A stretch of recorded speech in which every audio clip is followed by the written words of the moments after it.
So yeah, you all are talking, a lot about scheduling and just organizing, taking that next step. No, it wasn't. It was if so.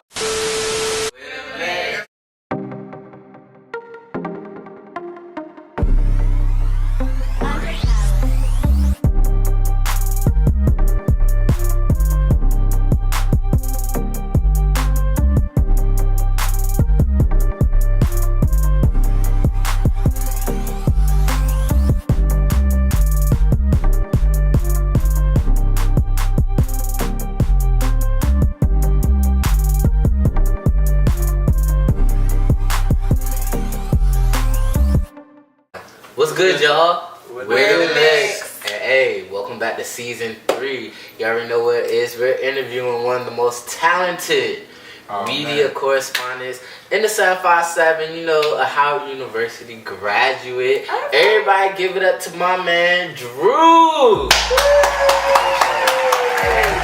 For you. Hey, that's for you, man. That's for you. We trying to get like you. Oh, nah, man. Man, so, hey. Yes, HBCU graduates. Yes. The real HU. But Hampton. no, we know the illustrious Norfolk State University. Yeah, that's cool. Just keep it HBCU. We're gonna keep it cute right. Right.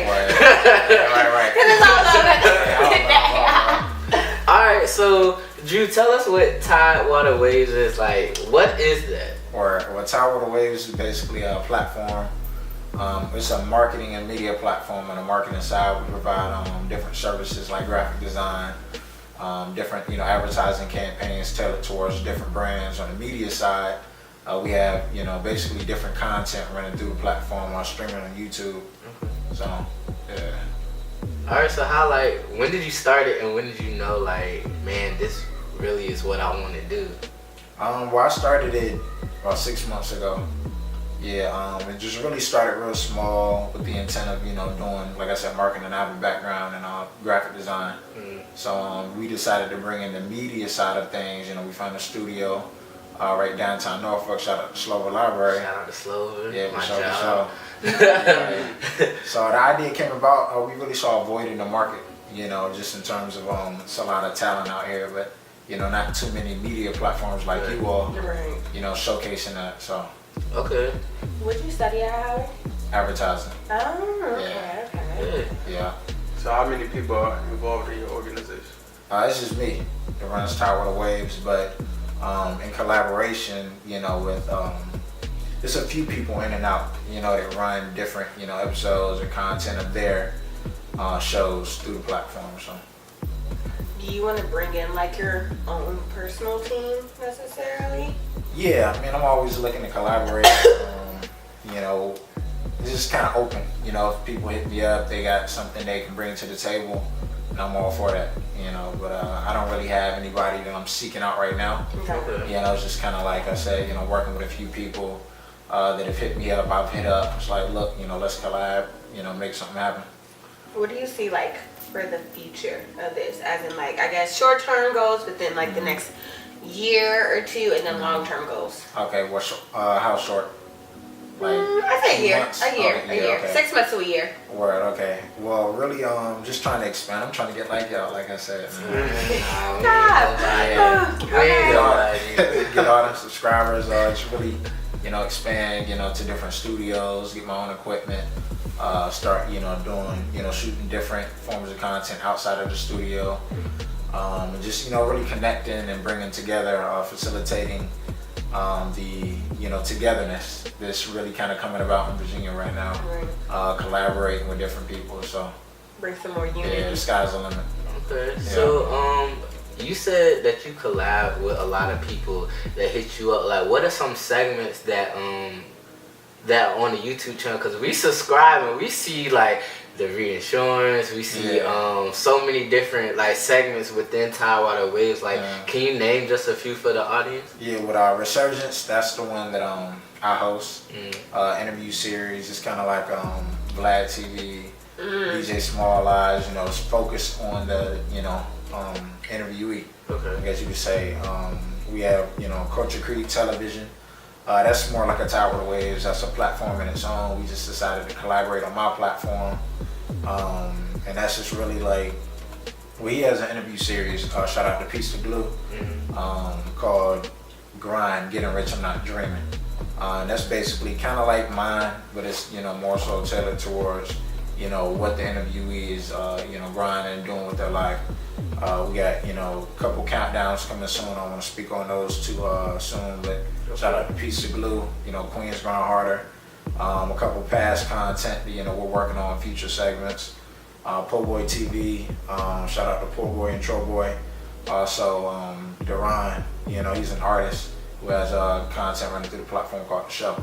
Okay. Yeah. Got a lot of potential, like, Yeah. a lot of shows out there. Yes, with the lineup. I like this. Speaking on this topic, like, what are some, like, dream collaborations you want to, like, oh man, I wish I could, like, really work with this person? Or, Could be local, could be famous. Right. Yeah, man, I really don't have, I haven't really thought about that, just kind of taking it a day at a time.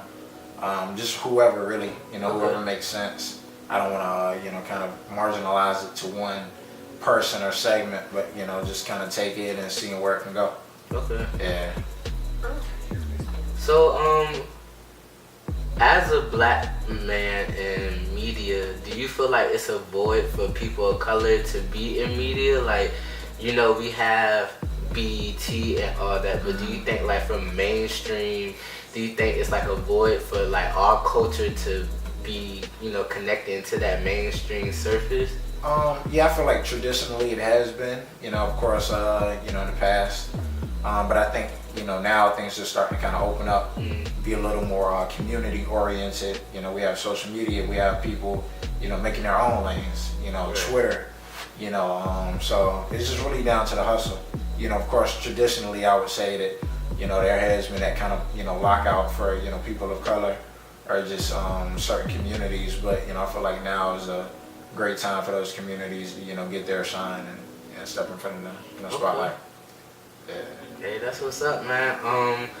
I want to know, last question, and we're gonna, well, no, I have two questions, because we have a question we ask after every interview. Right. But who is an inspiration of yours? Like, who do you look up to in the media world or the black culture world in general?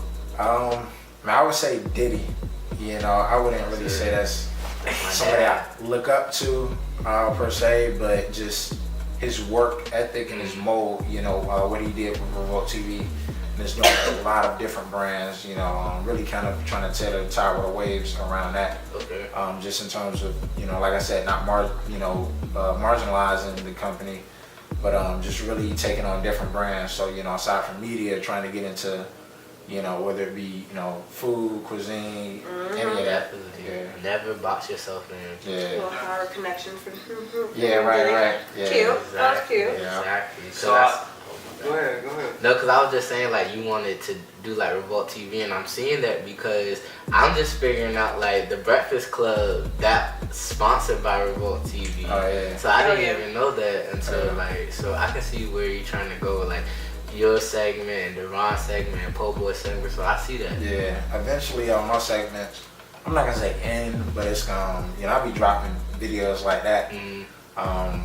But really I'm kind of trying to step into that producer role. Gotcha. Like I just do my content just to keep a steady flow of something that people can watch. But Keep them so interested. exactly, I feel like more of a facilitator than anything. So Okay. yeah. So our last question is, if you could look at yourself as 10 years old, what would you tell yourself? What I tell myself, And what did you tell Lil Drew? it's a good question. Would you change anything? I'm not big on regret or changing. I'm trying to think of really give this some thought. What I tell myself. Take time. Yeah. I would just say, just keep doing what you're doing, and really, I would probably get into more business earlier. Okay. Because I feel like I'm kind of new to this. I've always had that mindset, but just in terms of, you know, economics and really thinking about what money is and just kind of setting that up. But at 10 years old, I mean, I probably wouldn't even take that advice. You know, Right. until now, Like, so. I don't know if I need this. Yeah. Well, that's a great question. I don't really think about that though. Yeah, And it kind of goes back to how you said, like, how not to just be in media, but also be into like food cuisine, because they're going to correlate eventually. Being in the business that we're in, and also knowing business and stuff and finances eventually correlates. Is that especially Right. like being a producer, you know, you got to correlate the money. and Exactly. blah, blah, blah. So, Yeah. Yeah, that's true. I was- Alright, man. So, hey, shout yourself out. Tell people where they can man. follow you, your platform. Give them all that good Right. stuff. Follow the platform at Tidewater Waves on Instagram, Twitter. Subscribe. I know y'all are familiar with that. You know, that's a big piece, you know, for all of us in media. Get those, you know, viewers up. Tidewater Waves on YouTube. So. Alright, man. So, hey, we have Drew from Tidewater Waves in the building. You already know. Make sure you like, comment, subscribe. His stuff, the link to all his information will be in the description below. Make sure you like, comment, subscribe, and share if you care. Our information, tell a friend to tell a friend. You already know. Interviews every Thursday will be dropping on this channel. Make sure you subscribe. Make sure you share. Make sure you support our black media, because, you know. Tell your third baby daddy. Hey, tell everybody. And we out. Toodles.